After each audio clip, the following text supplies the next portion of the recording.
Bismillahirrahmanirrahim. Assalamualaikum warahmatullahi wabarakatuh. Bapak Ibu yang terhormat, senang sekali bisa bertemu dalam kegiatan ini. Perkenalkan, saya Heri Hadi Saputra, kebetulan menjadi manajer program kemitraan inovasi IAI Hamzanwadi Pancor dan Kementerian Agama Kabupaten Lombok Timur. Izin untuk menyampaikan sedikit saja presentasi Bapak dan Ibu terkait dengan kemitraan. Presentasi ini didasarkan terhadap apa yang sudah kami lakukan di Lombok Timur, Nusa Tenggara Barat. Jadi Bapak dan Ibu, kemitraan itu adalah jalinan kerjasama antara dua pihak atau lebih dalam satu permasalahan yang sama untuk mencapai tujuan bersama. Dalam konteks ini adalah kerjasama pendidikan, yaitu adalah untuk memajukan pendidikan kita di Indonesia, khususnya di madrasah. Fokus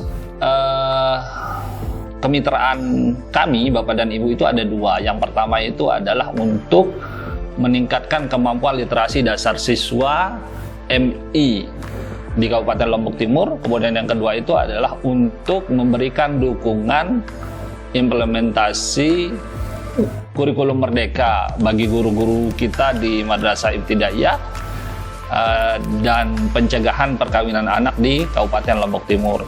Bapak dan Ibu yang saya hormati, siapa saja yang terlibat di dalam kemitraan dan apa sih kegiatannya?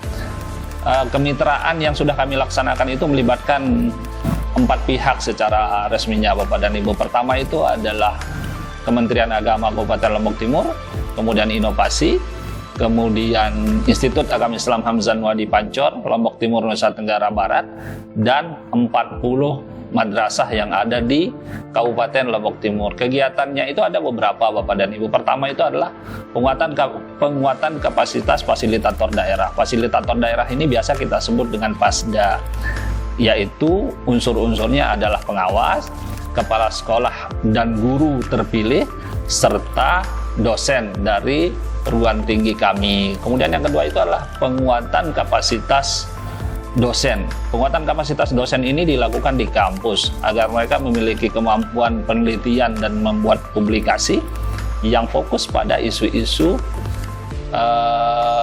literasi dasar yang inklusif dan pencegahan pernikahan anak. Kemudian selanjutnya itu adalah penguatan kapasitas kepala sekolah. Bapak dan Ibu, kepala sekolah kita ini adalah aktor yang sangat penting karena dia adalah manajer di tingkat sekolah, maka mutlak dibutuhkan dukungannya untuk berjalannya program-program yang kita laksanakan. Maka mereka juga perlu ditingkatkan kapasitasnya dengan cara memberikan mereka pemahaman tentang bagaimana membuat program berbasis data dan lain sebagainya. Kemudian selanjutnya itu adalah melakukan pendampingan kepada guru-guru kita selama periode implementasi program. Bapak dan Ibu, bagaimana kemitraan ini dijalankan? Kemitraan ini dijalankan Bapak Ibu, pertama itu adalah dengan harus menyepakati tujuan bermitra. Tujuan bermitra itu apa? Itu harus disepakati di awal, sehingga nanti kita bisa mengukur apakah kemitraan ini berjalan dengan baik atau tidak. Maka perlu TOC, namanya Theory of Change, teori perubahan. Kemudian setelahnya itu secara periodik kita membuat capaian-capaian yang sifatnya periodik. Itu namanya tonggak capaian. Dalam periode 1, periode 2, periode 3 itu apa saja yang harus kita capai. Itu yang kemudian kita evaluasi. Selanjutnya adalah melakukan joint monitoring. Semua komponen yang terlibat dalam kemitraan itu melakukan monitoring bersama-sama. Kemudian yang selanjutnya itu adalah melakukan refleksi rutin. Dalam masa kemitraan yang disetujui, itu dijadwalkan secara rutin, refleksi itu harus dilakukan kapan. Kemudian selanjutnya itu adalah advokasi kebijakan. Kita tidak bisa menjalankan program Bapak dan Ibu kalau kita tidak memiliki landasan kebijakan yang kuat. Maka pemerintah dalam hal ini yang kompeten membuat kebijakan itu harus didorong untuk membuat kebijakan. Di Lombok Timur itu dibuat SK Bapak dan Ibu untuk menerapkan atau melaksanakan pembelajaran literasi khusus pada 3 jam pertama mulai dari hari Senin sampai hari Kamis. Kemudian selanjutnya itu adalah publikasi hasil kegiatan. Kegiatan kita tidak boleh dikonsumsi sendiri. Kita harus publikasi untuk menceritakan kepada orang bahwa ini masalah kita, ini yang sudah kita lakukan dan ini hasilnya. Kemudian selanjutnya itu adalah pengarus utamaan. Jadi semua sebisa mungkin semakin banyak komponen yang terlibat dalam sebuah program itu akan semakin bagus. Apa dukungan yang diberikan oleh setiap mitra Bapak dan Ibu? Pertama, inovasi. Inovasi itu menyiapkan dana. menyiapkan dukungan sumber belajar, menyiapkan asistensi dalam implementasi dan pelaporan. Kemudian IAIH, apa yang disiapkan? Disiapkan SDM, disiapkan kurikulum. Mereka harus didorong untuk merancang kurikulum yang relevan. Selama ini guru-guru kita diajar bagaimana membuat RPP, membuat strategi, merancang strategi pembelajaran yang bagus. Tapi mereka tidak dibekali dengan kemampuan bagaimana caranya mengajarkan orang untuk membaca. Gimana caranya Anda nggak bisa baca ini supaya mereka bisa baca. Sehingga mereka bisa menguasai kompetensi lebih cepat. Nah itulah yang kemudian di kampus, di tempat kami itu, kita merancang kurikulumnya. Sehingga kita membuat mata kuliah khusus, bahkan mengintegrasikan muatan itu ke dalam mata kuliah yang relevan. Selanjutnya adalah diseminasi hasil. Dosen-dosen kita siapkan untuk menjadi narasumber di tempat-tempat yang juga menginginkan program yang sama. Kemudian publikasi, penelitian dosen kita arahkan untuk menguatkan program. Rekrutmen selanjutnya adalah rekrutmen relawan. Mahasiswa kita rekrut untuk menjadi relawan Bapak dan Ibu.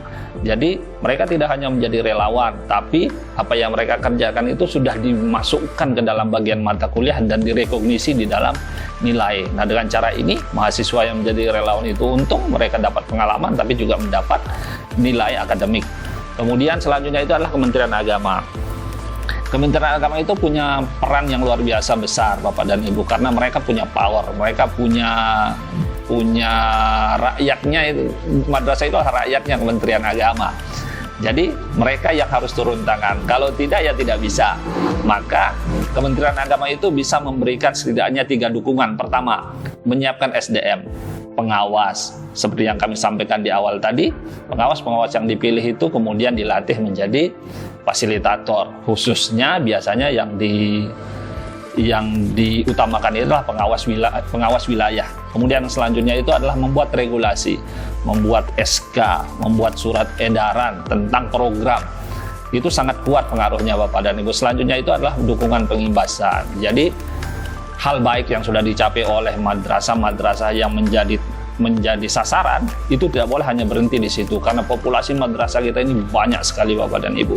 Maka kalau ada sesuatu yang baik, maka juga akan sangat baik kalau kita imbaskan kepada madrasah-madrasah yang lain. Dan alhamdulillah Bapak dan Ibu, hal seperti ini yang telah dilakukan itu memiliki dampak yang sangat bagus dalam pandangan kami.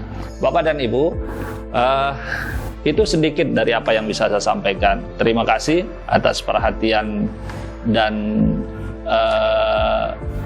waktu Bapak dan Ibu. Semoga kegiatan kita ini bermanfaat, tapi insya Allah pasti akan bermanfaat. Demikian, mohon maaf kalau ada keliruan. Assalamualaikum warahmatullahi wabarakatuh.